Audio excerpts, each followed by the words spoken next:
Imagine waking up hungry, not for breakfast, but for sunlight. You step outside, stretch your arms wide, and feel the rush of photosynthesis flood through your veins. No coffee, no toast, just photons hitting your skin like an invisible feast. And if it's cloudy, you're starving.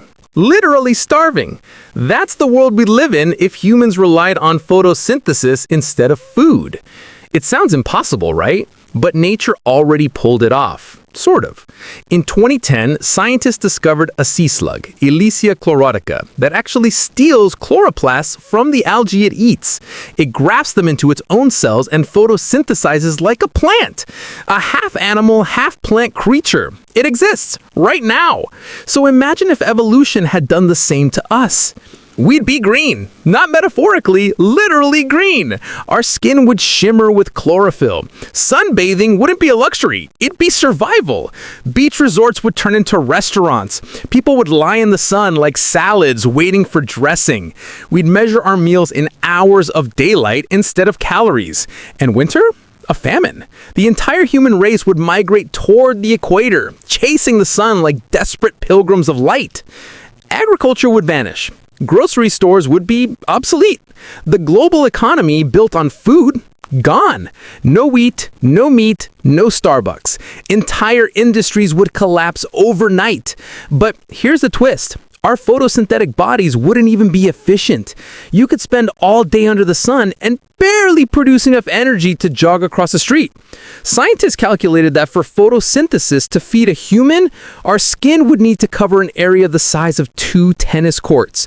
So either we'd have to evolve into giants, or we'd spend eternity lying flat, motionless, in meadows waiting for the light to fill us. And here's where it gets strange. Some people have already tried to live like this. In 2013, a woman named Jasmine claimed she survived purely on sunlight and air, what's called breatharianism. She even underwent medical observation. Within days, she was severely dehydrated and on the verge of organ failure. The body can't photosynthesize, but the idea of it keeps haunting us.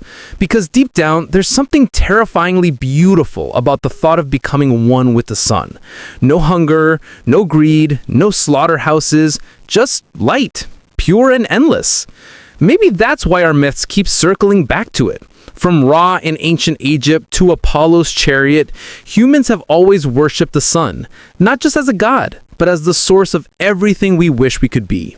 Self-sustaining, eternal, free. But freedom has a cost.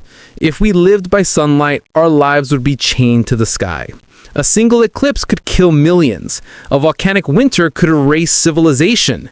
The sun would not be a friend. It would be a tyrant.